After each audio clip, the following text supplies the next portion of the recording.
Welcome to watch today's Fresham. In Paris, an apartment with subdued elegance just a stone's throw from the Golden Triangle.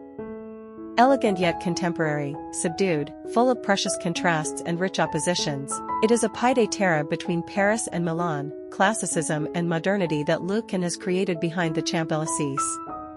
Without a pre-established aesthetic code for this apartment, the duo drew inspiration from the owner's personality and history, a very elegant, very classic young man, Parisian but whose Italy is his adopted country, thus favoring crossed influences between Paris and Milan.